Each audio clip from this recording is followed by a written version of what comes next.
We are live. Yay! We made it to Friday. I am old new dude. He is. Richard York, Astro's trueborn son.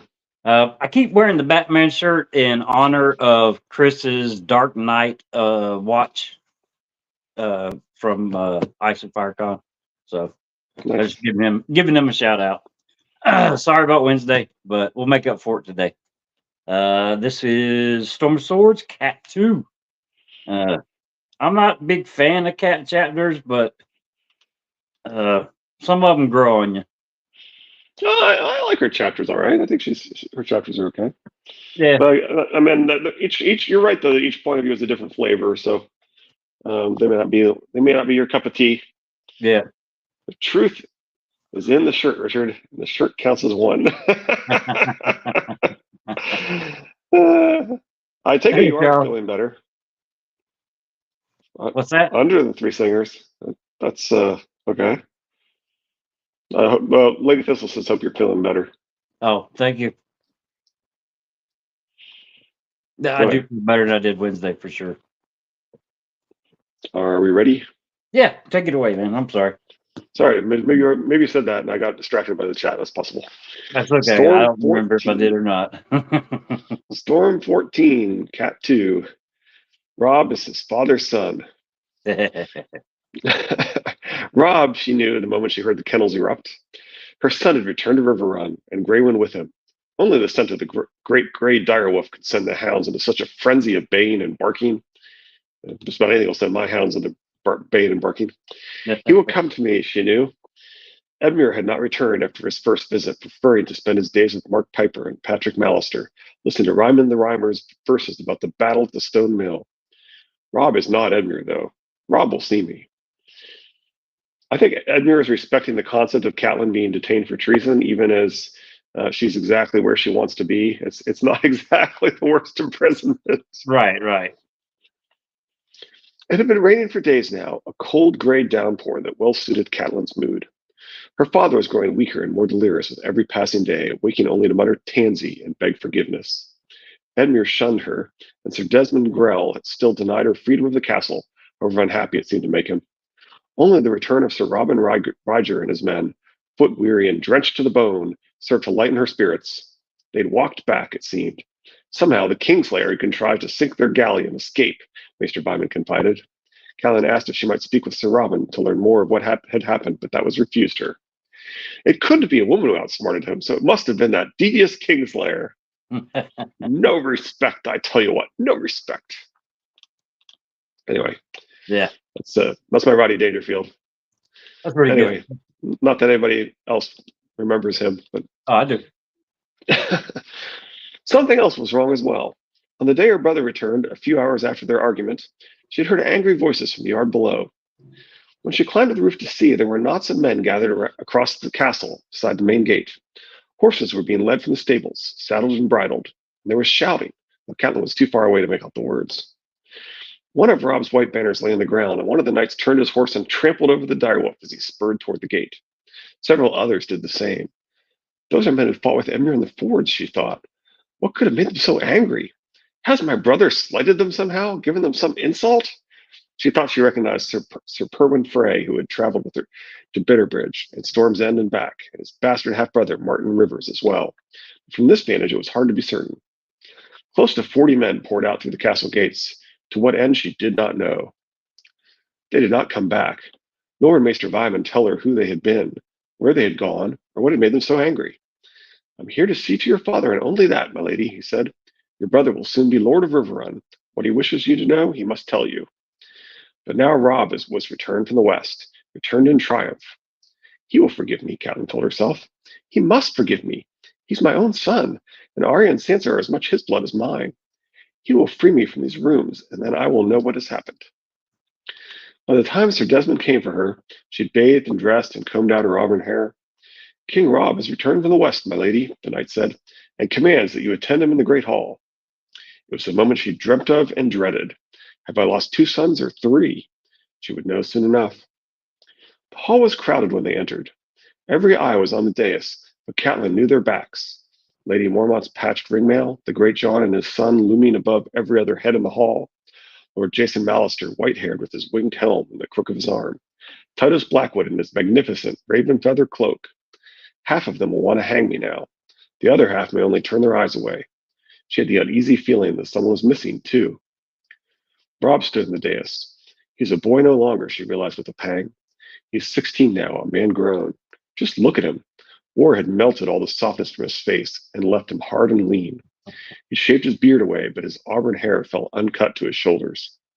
The recent rains had rusted his mail and left brown stains on the white of his cloak and surcoat. Or perhaps the stains were blood. On his head was the sword crown they had fashioned him of bronze and iron. He bears it more comfortably now. He bears it like a king. Yeah, I want to answer Pod's question. I was never much for the diving board, so I can't do a triple Lindy.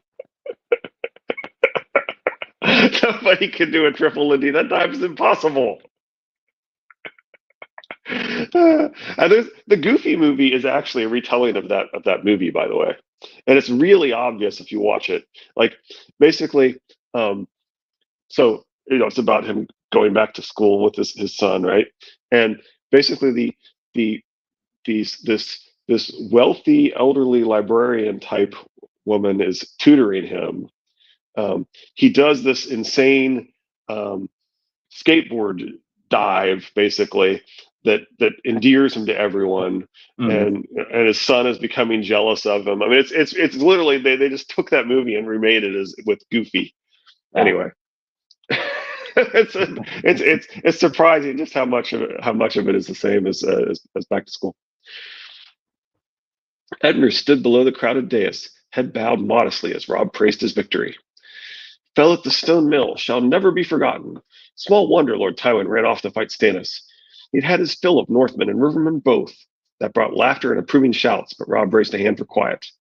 Make no mistake, though, Lannisters will march again, and there will be other battles to win before the kingdom is secure.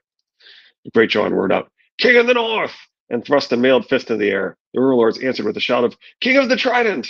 The hall grew thunderous with pounding fists and stamping feet.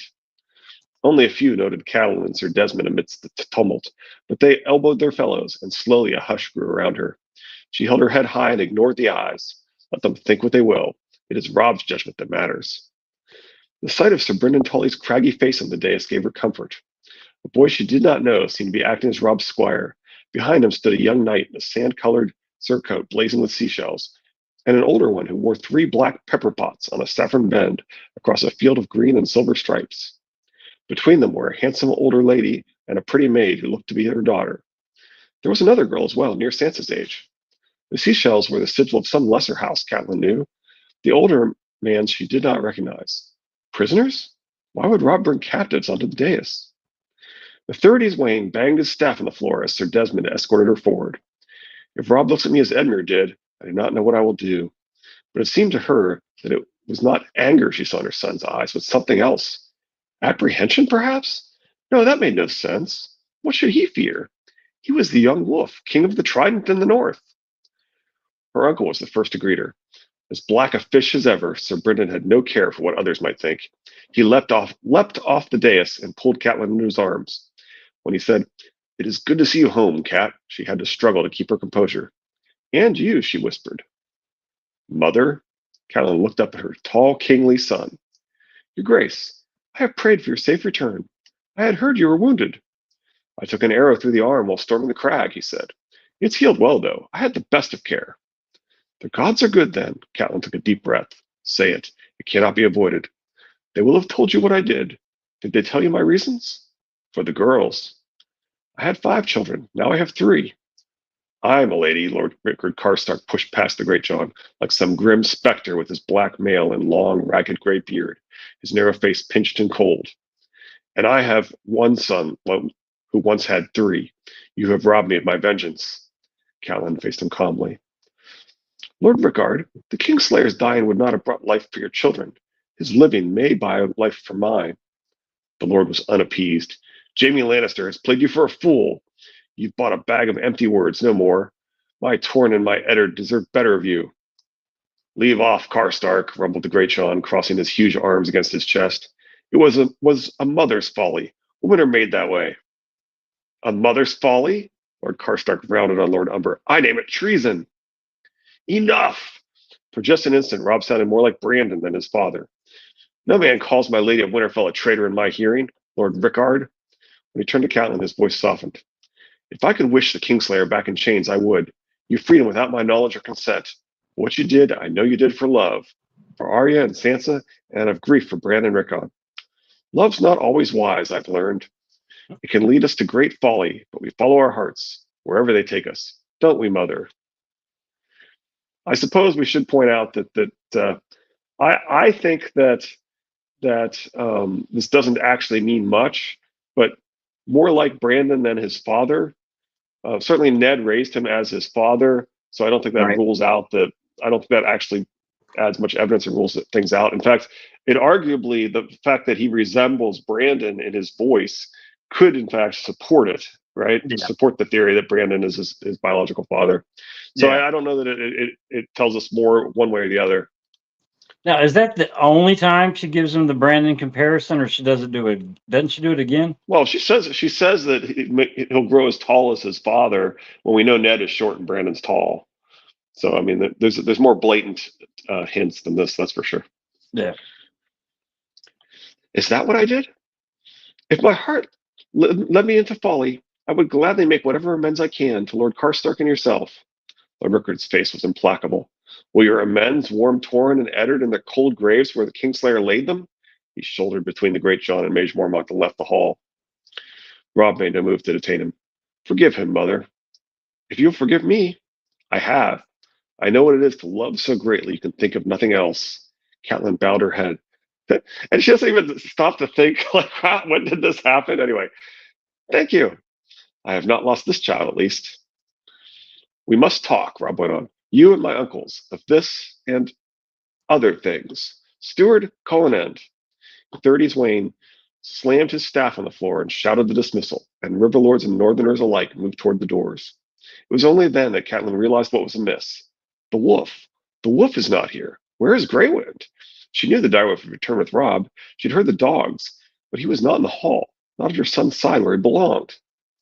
Before she could think to question Robb, however, she found herself surrounded by a circle of well-wishers.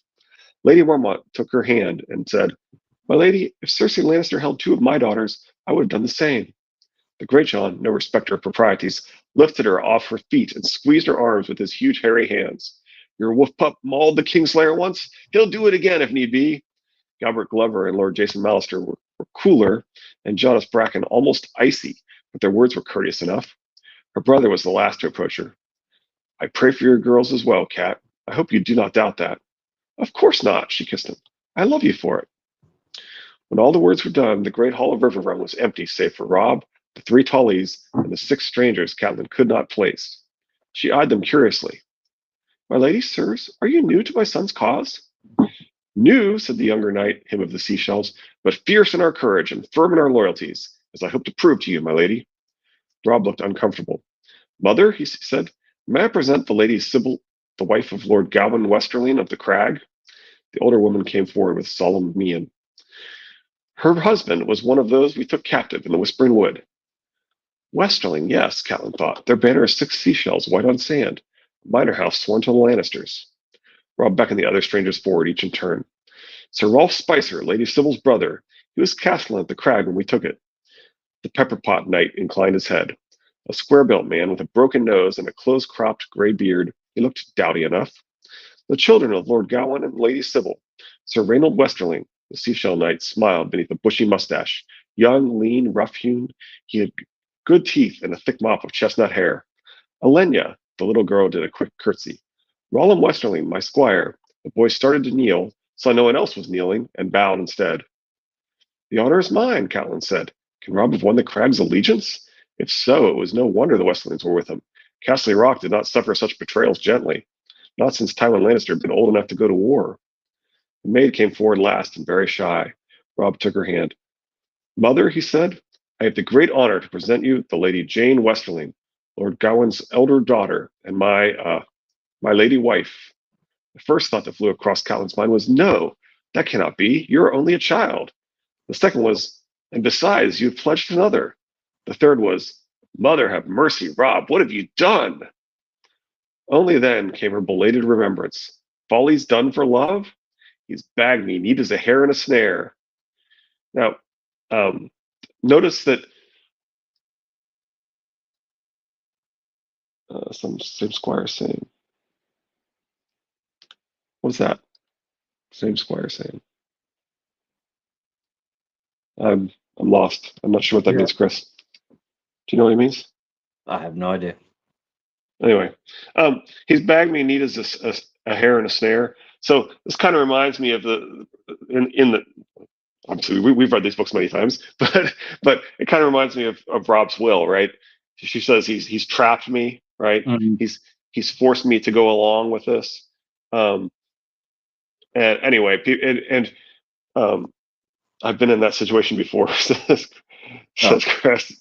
Okay. So anyway, what I was saying was, it reminds me of that, and Preston in his video where he talks about why he thinks that Catelyn is named, talks about how they specifically talked about how he didn't need her permission to name John, but he would need her permission to name her, and so being trapped implies that it's something that she has to go along with now, and that he specifically said he doesn't need her to support John. Anyway. All right, let's say for argument's sake, he names her. Okay, she's Queen of the North or whatever it is. Right. I like to say Catelyn now, the Great, but go on. Yeah. But now she's a zombie, basically. So where does that leave? I don't know. I mean, is it the baby that a lot of people think isn't there as the future of Rob's bloodline and rule of the North, or is he going to just go completely different way with it? You're thinking that she did get pregnant? Yeah. I'm thinking she did. You're thinking Jane did get pregnant? I don't think so. I mean, I think Sybil knows what she's doing. No, I think she got pregnant. Interesting. Yeah, they tried twice a day. I mean, yeah. I mean, I suppose birth control's not 100%. Hey, man, just like Jeff Goldblum says, life finds a way. All right. I seem to have already forgiven him. Mixed with her annoyance was a rueful admiration. The scene had been staged with a cunning worthy of a master mummer or a king. Catelyn saw no choice but to take Jane Wesley's hands. I have a new daughter, she said, more stiffly than she'd intended. She kissed the terrified girl on both cheeks. Be welcome to our hall and hearth. Cat turns into a zombie? When? Obviously, this is Lizzie's first read. Didn't you know that? Oh, I'm sorry. We're spoiling things. Thank you, my lady. I shall be a good and true wife to Rob, I swear, and as wise a queen as I can. Hey, I'll go ahead and tell you this before we go any further. Yeah. That is not the first time that we have spoiled something in the future with Rob. Of course not. I'm not taking the bullet for pissing off anybody watching this. If people haven't figured out that we're spoiling things, maybe I guess we could put a spoiler warning in front of every episode. But anyway, I used to do that, but I had to spiel at the beginning of it. Yeah, if you're on our channels, we're all about speculating on the wins and winner and stuff. Well, now that I'm up to 193 subscribers, I mean, you never know. There might be somebody new that has never read the books. They chose to subscribe, so they watched at least one episode and figured out what we are. Yeah. They have to know that at least I'm an idiot, okay? I'm no lawyer, but if you die at the same time as the person from which you inherit, that interest never vests. It would skip Catelyn and move to the next inheritor. You should have said, sure. They probably should have said, I'll be the judge of that. I'm surprised there'd be legal precedent, to be honest. I don't think there would be for this. Queen, yes, this pretty little girl is a queen. I must remember that. She was pretty, undeniably, with her chestnut curls and heart-shaped face, and that shy smile. Slender, but with good hips, Catelyn noted. She should have no trouble bearing children, at least. Lady Sybil took a hand before any more was said. We are honored to be joined to House Stark, my lady. We are also very weary. We have come a long way in a short time. Perhaps we might retire to our chambers, so you may visit with your son. That would be best. Rob kissed his Jane. The steward will find you suitable accommodations. I'll take you to him, Sir Edmure Tully volunteered. You're most kind, said Lady Sybil. Must I go too? Asked the boy, Rollum. I'm your squire. Rob laughed. But I'm not in need of squiring just now. Oh, His Grace has gotten along for 16 years without you, Rollum, said Sir Reynold of the Seashells. You'll survive a few hours more, I think. Taking his little brother firmly by the hand, he walked him from the hall. Your wife is lovely, Catelyn said when they were out of earshot, and the Westlings seem worthy, though Lord Gawain is Tywin Lannister's sworn man, is he not? Yes. Jason Mallister captured him in the Whispering Wood and has been holding him at Seaguard for ransom. Of course I'll free him now, though he may not wish to join me. We wed without his consent, I fear, and this marriage puts him in dire peril. The crag is not strong. For love of me, Jane may lose all. How could that relate to Ashara? I don't know. I'm just thinking about how, we wed without his consent would apply. Does the marriage put him in peril? Probably not. Oh, maybe. I don't know. Yeah, maybe it would actually. Huh, interesting. I do not know. Because Doran would have been still supporting the Targaryens. So, yeah, maybe. Well, it's kind of a little bit of a mirror there, isn't it? Yeah. Anyway. And you, she said softly, have lost the phrase. His wince told all. Oh, my goodness. I'm so glad you said that, because stop and think about it. At the time this is all going on, Ned is taking Ashara to his father to get the beginning of the process of meeting the fathers and getting their approval and making the actual right marriage. And then he receives word of the exact same word that so they never Rob get receives. to go. I wonder how much. I know Pod is not up to date on his Westerosi bar. But I mean, I wonder if there is something to the father needed to approve or something in the process that is not being done. Because you stop and think about it, Sansa, Joffrey stands in for Sansa, and the crown gives consent as her surrogate caretaker, basically, for the marriage to Tywin. So Tyrion, but yes. Yeah, Tyrion. I was thinking Tywin definitely gave his consent. So yeah, there might be more to that. That's actually a nice little catch. Yeah, I was just like, well, how would this part apply? And I'm like, yeah, it kind of does a little bit. I mean, I don't know how it would play out later in the story, but it's definitely a nice little question on their situations, and does that have a play later on down the line? And it could relate to the respect that they have for him and naming Ned after Ned and so forth, right? Yeah. Sorry, I didn't mean to interrupt. No, that's right. She understood the angry voices now. Why Perrin Frey and Martin Rivers had left in such haste, trampling Rob's banner into the ground as they went. Dare I ask how many swords come with your bride, Rob? 50, a dozen knights. His voice was glum, as well it might be. When the marriage contract had been made at the twins, old Lord Walder Frey had sent Rob off with 1,000 mounted knights and near 3,000 foot. Jane is bright as well as beautiful, and kind as well. She has a gentle heart. It is swords you need, not gentle hearts. How could you do this, Rob? Could you be so heedless, so stupid? How could you be so very young? Reproaches would not serve here, however. All she said was, tell me how this came to be. I took her castle, and she took my heart, Rob smiled. The crag was weakly garrisoned, so we took it by storm one night. Black Walder and the Small John led scaling parties over the walls, while I broke the main gate with a ram. I took an arrow in the arm just before Sir Rolf yielded us the castle. It seemed nothing at first, but it festered. Jane had me taken to her own bed. She nursed me until the fever passed. And she was with me when the Great John brought me the news of Winterfell, Bran and Rickon. He seemed to have trouble saying his brother's names. That night, she comforted me, Mother. Hey, of course, this is the parallel right here, right? Check us out, okay? The castle's lightly garrisoned, okay? Meaning that they know it's going to fall. right? They hold out until Rob takes a wound. And it seemed to be nothing, but it festered, meaning that Yeah, it could have been poisoned. Yeah. the arrow was tipped. It was all a setup for that archer. And we know, like Angai, the archer and everything could, I She mean, does poison. We know it. We know she does right, right. poison, right? It was all a setup from the get go.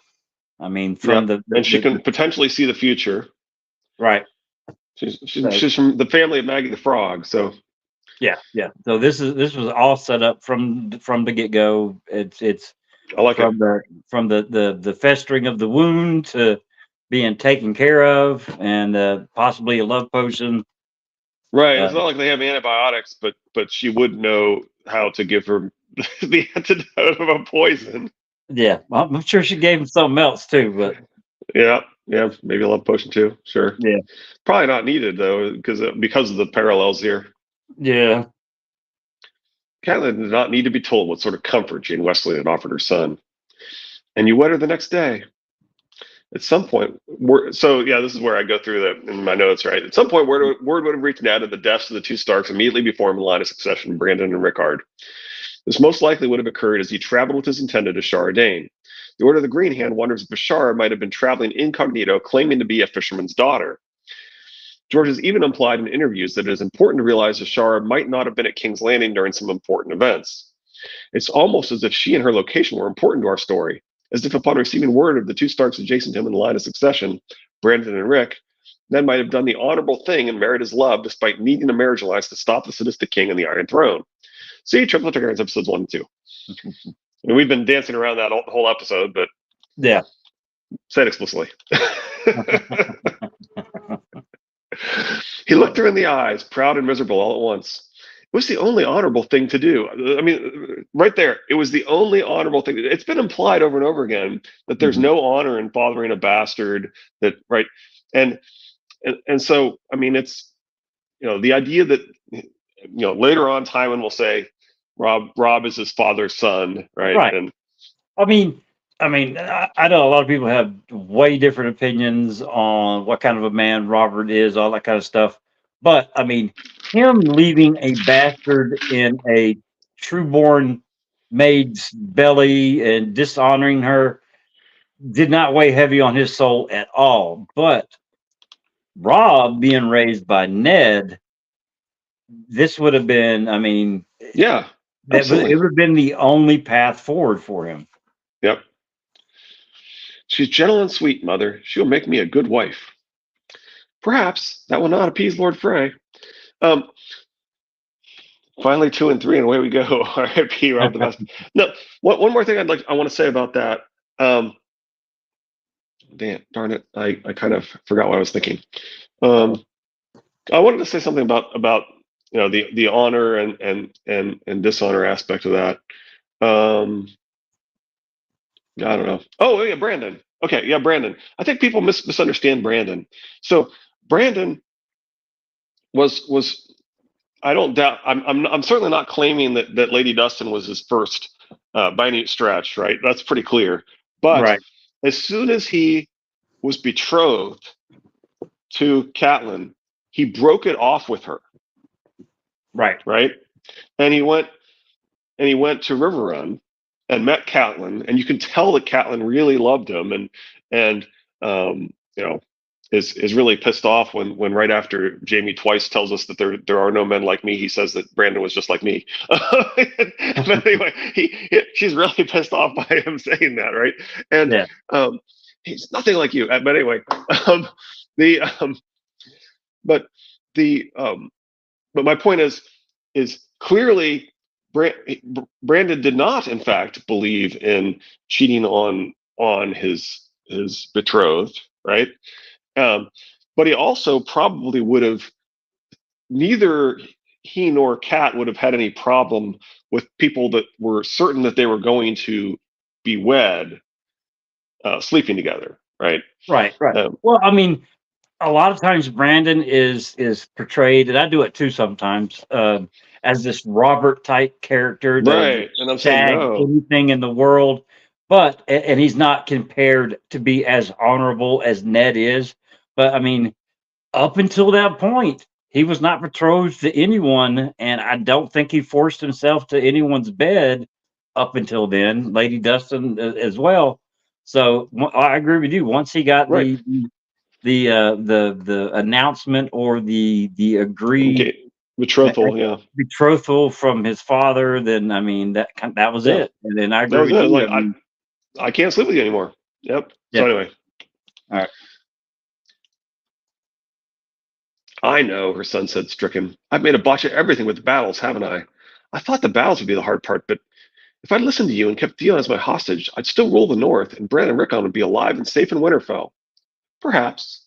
Or not. Lord Balin might have chanced war. The last time he reached for a crown, it cost him 2 sons. He might have thought it a bargain to lose only one this time. He touched his arm. What happened with the phrase after you wed? Robb shook his head. With Sir Stevron, I might have been able to make amends, but Sir Ryman is dull-witted as a stone, and Black Walder, that one was not named for the color of his beard, I promise you. He went so far as to say that his sisters would not be loath to wed a widower. I would have killed him for that if Jane had not begged me to be merciful. You've done House Frey a grievous insult, Robb. I never meant to. Sir Stevron died for me, and Oliver was as loyal a squire as any king could want. He asked to stay with me, but Sir Ryman took him with the rest, all their strength. The Great John urged me to attack them. Fighting your own in the midst of your enemies? She said. It would have been the end of you. Yes. I thought perhaps we could arrange other matches for Lord Walter's daughters. Sir Wendell Mannerly has offered to take one, and the Great John tells me his uncles wish to wed again. If Lord Walter will be reasonable. He is not reasonable, said Catelyn. He is proud and prickly to a fault. You know that. He wanted to be grandfather to a king. Not when he made the deal, he didn't. When he made the deal, he just wanted Winterfell. Anyway. Yeah. Because, he hadn't been proclaimed king at that point. You will not appease him with the offer of 2 hoary old brigands and the second son of the fattest man in the 7 kingdoms. Not only have you broken your oath, but you've slighted the honor of the twins by choosing a bride from a lesser house. Robb bristled at that. The Westinglands are better blood than the Freys. They're an ancient line descended from the first men. The kings of the Rock sometimes wed Westerlings before the conquest. And there was another Jane Westerling who was queen to King Maegor 300 years ago. All of which will only salt Lord Walter's wounds. It has always rankled him that older houses look down on Freys as upstarts. This insult is not the first he's borne to hear him tell it. John Arryn was disinclined to foster his grandsons. My father refused the offer of one of his daughters for Edmure. She inclined her head toward her brother as he rejoined them. By the way, I don't think this is actually all that accurate when you look at history, right? He's got a lot of really good marriages, including the most obvious one with Gemma. But anyway, Your Grace, Brendan Blackfish said, perhaps we had best continue this in private. Yes, Robb sounded tired. I would kill for a cup of wine. The audience chamber, I think. As they started up the steps, Catelyn asked the question that had been troubling her since she entered the hall. Robb, where is Greywind? In the yard, with a haunch of mutton. I told the kennel master to see that he was fed. You always kept him with you before. Hall is no place for a wolf. He gets restless, you've seen, growling and snapping. I should never have taken him into battle with me. He's killed too many men to fear them now. Jane's anxious around him, and he terrifies her mother. And there's the heart of it, Catelyn thought. He's part of you, Robb. To fear him is to fear you. I am not a wolf, no matter what they call me. Robb sounded cross. Greywind killed a man at the Crag, another at Ashmark, and 6 or 7 at Oxcross. If you'd seen. I saw Bran's wolf tear out a man's throat at Winterfell, she said sharply, and loved him for it. Oliver Frey, the Rosby Ward.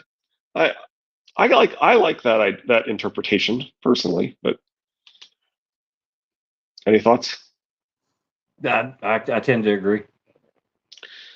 That's different. The man at the Crag was a knight Jane had known all her life. You can't blame her for being afraid.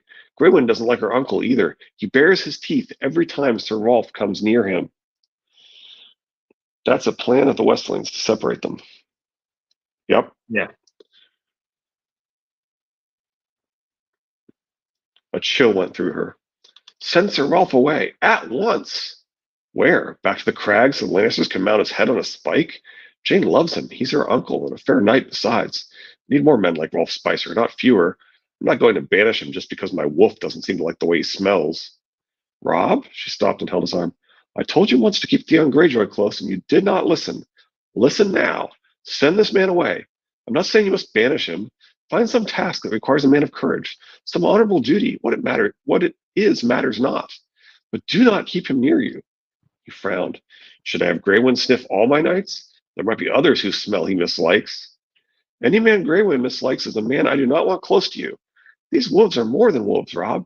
You know that. I think perhaps the gods sent them to us. Your father's gods, the old gods of the north.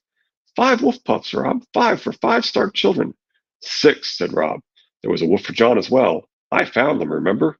I know how many there were and where they came from. I used to think the same as you, that the wolves were our guardians, our protectors, until, she prompted. Rob's mouth tightened. Till they told me that Theon had murdered Bran and Rickon. Small good their wolves did them. I'm no longer a boy, Mother. I'm a king, and I can protect myself. He sighed. I will find some duty for Sir Rolf, some pretext to send him away. Not because of his smell, but to ease your mind. You've suffered enough. Relieved, Catelyn kissed him lightly on the cheek before the others could come around the turn of the stair. For a moment, he was her boy again, and not her king. Lord Hoster's private audience chamber was a small room above the great hall, better suited to intimate discussions.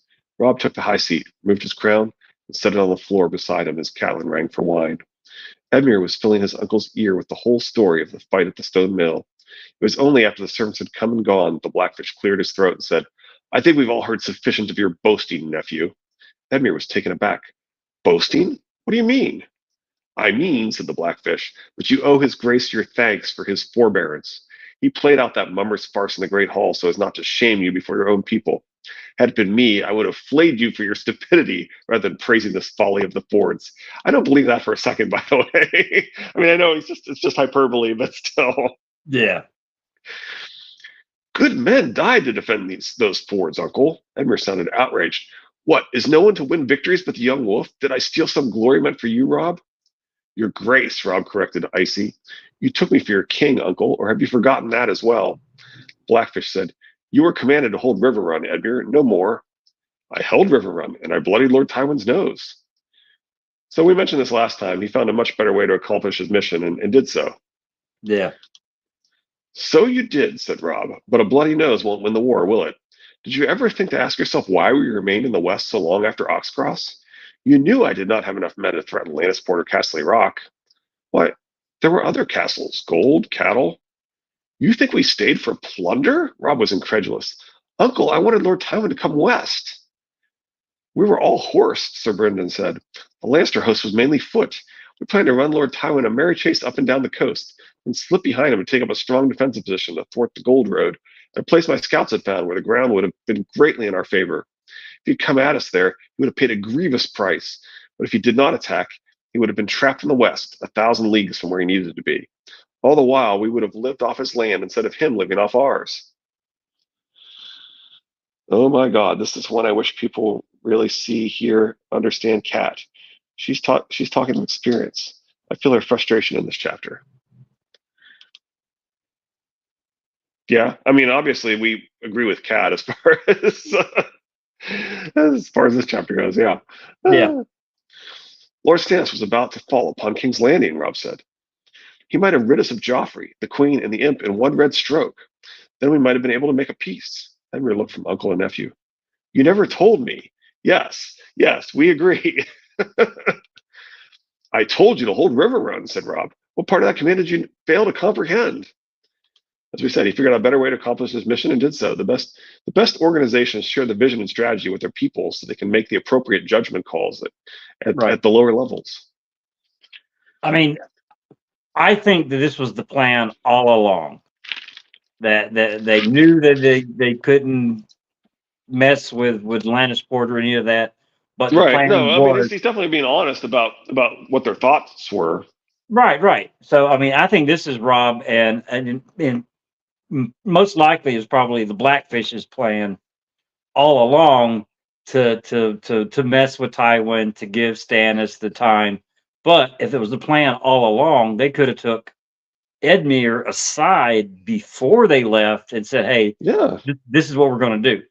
Right. Instead of just crashing in on him for going above and beyond, and like we said, figure out a better way to protect River. You tell people at a minimum, you tell like the number 2 guy in your kingdom the vision and strategy so that they can make the appropriate judgment calls. I mean, That's how a good organization works. Is at a minimum, the managers all need to know what is the vision, what is the strategy, Yeah. because there's going to be, what they always say, no battle plan survives first contact with the enemy. And Right. And well, they don't you have know, instant communication and none of that stuff like the militaries of today. oh, whatever, it's a military operation. Yeah, but that's my point. Is in a military operation, it's does things do not go according to plan, and so you need to understand. You The need to bigger picture. understand longer term what's going to what are you trying to accomplish. Yeah. Anyway, that's my opinion. I blame Rob and the Blackfish. Same. When you stopped Lord Tywin on the Red Forks of the Blackfish, you delayed him just long enough for riders out of Bitterbridge to reach him with word of what was happening to the east. Lord Tywin turned his host at once, joined up with Mathis Rowan and Randall Tarley near the headwaters of the Blackwater, and made a forced march to Tumbler's Falls, where he found Mace Tyrell and two of his sons waiting with a huge host and a fleet of barges. They floated down the river, disembarked half a day's ride from the city, took stance in the rear. Catelyn remembered King Renly's court, as she had seen it at Bitterbridge, 1,000 golden roses streaming in the wind, Queen Marjorie's shy smile and soft words, her brother, the Knight of Flowers, with the bloody linen around his temples. If you had to fall into a woman's arms, my son, why couldn't they have been Marjorie Tyrell's? The wealth and power of Highgarden could have made all the difference in the fighting yet to come. Perhaps Greywood would have liked the smell of her as well. Edmure looked ill. I never meant. Never, Rob. You must let me make amends. I'll lead the van in the next battle. For amends, brother, or for glory? Catelyn wondered. The next battle, Rob said. Well, that will be soon enough. Once Joffrey is wed, the Lannisters will take the field against me once more, I don't doubt. This time the Tyrells will march beside them. And I may need to fight the Freys as well if Black Walder has his way. So long as Theon Greyjoy sits in your father's seat with your brother's blood on his hands, these other foes must wait, Catelyn told her son. Your first duty is to defend your own people, win back Winterfell, and hang Theon in a crow's cage to die slowly. Or else put off that crown for good, Rob, for men will know that you are no true king at all. They didn't go to plan because of Edmure. Him doing it a better way screwed up the plan. Well, it was in terms of accomplishing what he was told to accomplish. It was a better way of accomplishing what he was told to accomplish. But yeah, obviously it was a worse way as far as the actual strategy and vision if he had been aware of it. From the way Rob looked at her, she could tell that it had been a long while since anyone had dared speak to him so bluntly. When they told me Winterfell had fallen, I wanted to go north at once, he said with a hint of defensiveness. I wanted to free Bran and Rickon, but I thought, I never dreamed that Theon could harm them truly. If I had, it's too late for ifs and too late for rescues, Catelyn said. All that remains is vengeance. The last word we had from the north, Sir Roderick had defeated a force of Ironmen near Torrance Square and was assembling a host at Castle Kerwin to retake Winterfell, said Rob. By now he may have done it. There's been no news for a long while. And what of the Trident? If I turn north, I can't ask the Riverlords to abandon their own people. No, said Catelyn. Leave them to guard their own, and win back the north with Northmen. How will you get the Northmen to the north? Her brother Edmure asked. The Ironmen control the Sunset Sea. The Greyjoys hold Moat Cailin as well. No army has ever taken Moat Cailin from the south. Even to march against it is madness. What madness is this? We could be trapped in the causeway with the Iron Moor before us and angry Freys at our backs. We must win back the Freys, said Rob. With them, we still have some chance of success, however small. Without them, I see no hope. I'm willing to give Lord Walters whatever he requires. Apologies, honors, lands, gold. There must be something that would soothe his pride. Not something, said Catelyn. Someone. Up next, Storm 15, John 2. Far be it from me to separate two hearts that beat as one.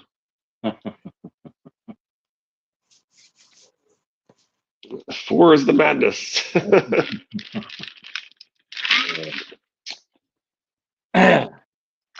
Yeah. They've taken Edmure's legs out from underneath him in this chapter. Oh, yeah. Okay, and some people argue that that's actually the whole plan. That it's not so much that they blame him for this as that they need him to be wanting to make amends. They need him to be okay. They need him to grovel and do what is required. Yeah, the cat isn't the only one that realizes what they need to do. I don't know. I mean, it certainly sounds like Rob hasn't figured out what he's doing yet. So I'm not really sold on that interpretation, but yeah. I understand. I kind of like it. I mean, there's some things to like about it. Yeah. Now, I'm not calling Rob stupid or anything, but I mean, somebody as crafty as the Blackfish would probably have already had that little inkling of an idea of, okay, well, Yeah, he's being particularly hard on him. That's a good point. So he may have already thought of that. yeah, And of course, he does have a thing about arranged marriages. yeah, this is true. Uh, Anyway, well, that's um, kind of the funny of it. As much of a, a, a pain Ned and Kat's marriage was to the Blackfish, he's kind of doing the same thing to Edmure. So I yep. mean, that's the kettle calling the Blackfish black. Yep. Yep. What do you make of that? Why are the Kettle Blacks the ones that are named Kettle Black? Like, what do they accuse people of that they're guilty of? I don't. I mean, it feels like there's got to be something that they're. Um, I don't know. I can't think of anything off the top of my head. Of course, we think that they're actually like Yeah. basically secret bastards of Oswell Went, but maybe that's it. Maybe that's exactly it, right? Is the whole point is that they're laughing about that they're probably very much aware that in fact that Marcella and Tommen and Joffrey are secret bastards, and so maybe that Ah, maybe that is the whole thing. yeah, that could be it. Were they unjustly accused of and getting vengeance for? So anyway, it could be that, right? It could be that they are, and of course the crime of especially fucking them and then accusing Marjorie of fucking them, in my opinion. Okay, yeah, okay, I'll buy that. I'll buy Yeah. that. The part of their existence is to try and frame Marjorie and that they're actually sleeping with Cersei while claiming to be sleeping with Marjorie. Yeah, that works too. I kind of like the idea of them being secret bastards and um, versus versus the secret bastards thing too. So anyway, yeah, maybe there are multiple reasons. Well, at first blush, I was not seeing it, but now that we talk through it, there's arguably more than one. So Yeah. they were out there to seduce and cause strife. Yeah, absolutely. The Fair whole enough. kettle calling the pot black. I didn't catch that in the name either. Kettle Oh black. yeah, that's definitely the whole point of the name. That's why I was thinking, Yeah. what are they being what are they being hypocrites about? Anyway, yep. Yeah. Next time, John will be assigned to the climbing team, and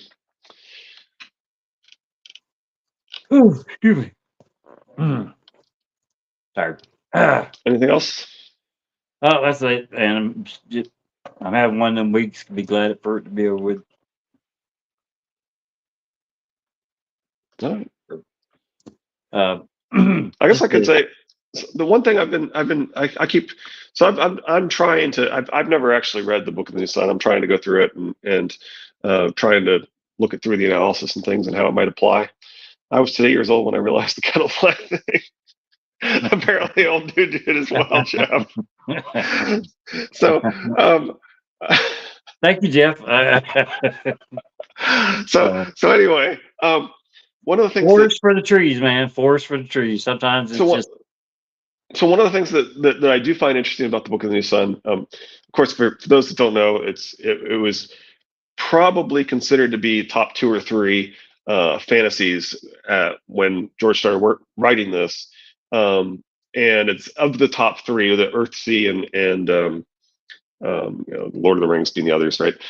There's a video that Bridge put out, Bridge Four put out that where one of Tony Teflon's usual suspects. If you watch Tony Teflon streams and stuff, he put out. He's got a great voice, by the way. But anyway, he put out he yeah, he put does. out a video at one point that was said that the Lord of the Rings is not for me, right? That the Lord of the Rings is for kids, and Earthsea is even more for kids. And the Book of the New Sun is not for kids, right? It's flaying and torture and rape and it's very George R. R. Martin-ish, right? Yeah. And So a few things to know about Gene Wolfe. One of the things that's kind of funny about Gene Wolfe is that he was heavily involved in the invention of Pringles, and that's his pic, that's his caricature on the can. Okay. But so if you look at a can of Pringles, that's what Gene Wolfe looks like. But anyway, um, but George, when he passed, George said that he was one of his two primary mentors in his writing workshop, and that he was always going to him for approval and advice and so forth. And um, I do think that the very structure of the series and nomenclature of the books and of the series are a call to the Book of the New Sun. So the Book of the New Sun is basically about a kid who goes on to become basically king. I mean, they don't call it king, but it's basically become king, and he's wrong about everything pretty much, and so you have to do multiple rereads before you figure out what's really going on and so forth, right?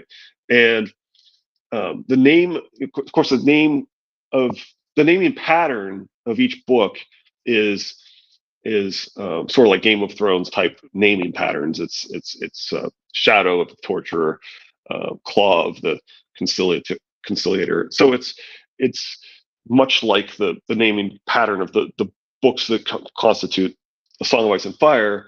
Right. The songs are the histories of Westeros, right? That's how people want to be remembered, is in songs. The Book of the New Sun is him writing the history of how he came to power, right? We've talked about how Bran could be looking into people's minds and writing down the stories of each individual that led to him becoming the king, right? Yeah. And and then each book has an appendix at the end that is has sort of the same misleading aspects in terms of like Joffrey being the trueborn. Joffrey is trueborn, and Jon is Ned's bastard and so forth. So they have these appendices that if you download if you download like a pirated copy of these books, and I'm not speaking from experience, I'm speaking from having heard people talk about this.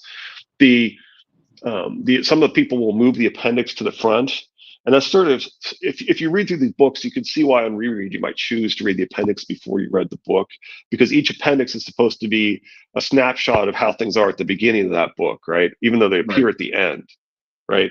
Right. And so people will do that with the Book of the New Sun. They'll move the appendices to the front when they're doing rereads and stuff, because it's the same structure, right? Right. So anyway, I'm just as I start looking into this, I just see more and more things. I mean, of course, there's things like the fact that there's the black cloaks are important, and the wall is so tall that birds can't fly over it, and people trying to guesstimate its height tend to put it at around 700 feet. I mean, there's a whole lot of things in there. There's a coin that's given to him, and he's sent to become an executioner when he had been a torturer. And anyway, there's a whole lot of references and things. Okay. I would say that I would plan on reading that one day, but chances are I won't. Yeah, and it's definitely heavy. There's a part where a woman is explaining to him that she has this glamour spell on her that causes her to be irresistible to literally everyone, like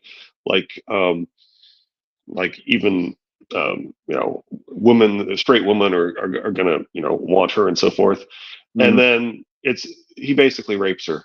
And it's the main character. Like he's not. I mean, he's a torturer. He's an executioner. He's not a good guy. And of course, once again, there's ambiguity there, right? Is like, well, did he have any choice? Was he the victim of the spell versus, and so you can probably, there's ways to interpret it such that maybe he's not that bad. If you go through, I wouldn't doubt it, because Gene Wolfe. Yeah. In fact, he even says in the book that a good executioner could seat people on two different sides and have people that wanted the different outcomes from the execution, as in clean death versus painful death, and seat them on different sides and perform it in such a way that each side was satisfied. And that's what good writing is. And he tells us this in the book that he's writing as he's documenting how he became king. autocrat or what autarch, I guess is the word. But anyway, he's done that's the word that they're using for essentially king, right? Monarch, absolute power, autocrat, whatever you want to say. But anyway, autarch is the word. But so anyway, the point is he specifically says, and good writing is such that you can satisfy two people who want to see different things in your writing. And this is George R. Martin, one of his two primary mentors, saying this, right? Yeah. And we talk all the time about ambiguity and so forth. And so this is like the master that he learned it from, basically. So maybe that's the hard part of George's writing, not all the hidden clues and little paths here and there. How to have two different interpretations. Yeah, how to walk that razor's edge of here's the Phantom on this side, here's the Phantom on that side. I mean, we've talked before, like Joe the Magician is like this is not a mystery, and he's not deliberately deceiving you, and it's just more about you than him, that you take it that way. And then you've got what's his name, Adam. Well, I'm blanking on his name.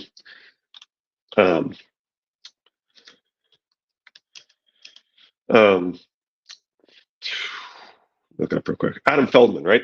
Adam Feldman and the Myronese Blot, right? He says, I didn't really understand these books until I realized that George R. Martin is trying to deceive you, right?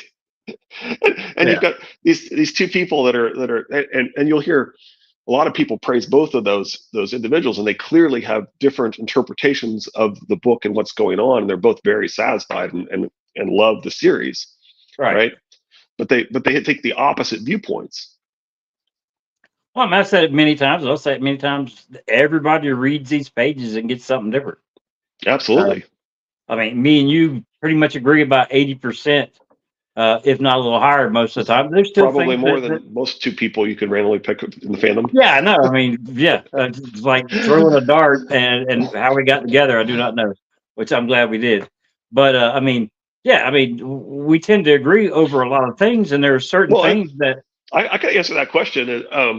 So we were both, and I don't think either one of us does this much anymore, but we were both hanging out a lot on the live streams of LML.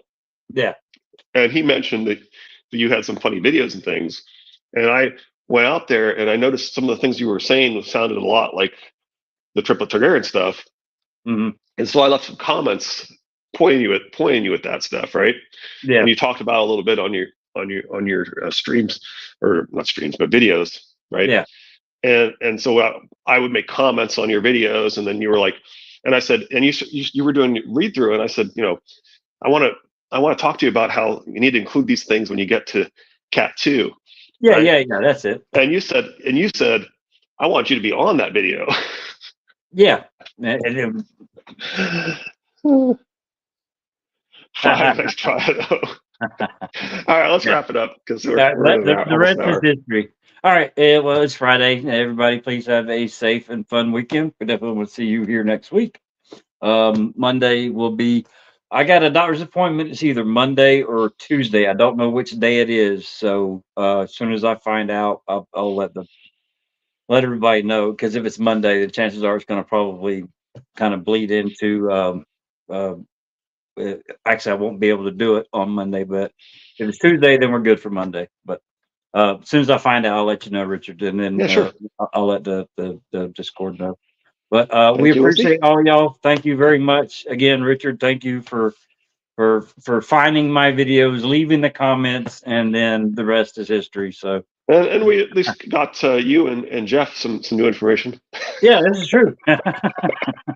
There's only so much room under this hat for information, so be careful what you do. Let us know. But y'all be good, take care, and have a good weekend. Bye. Bye, Richard.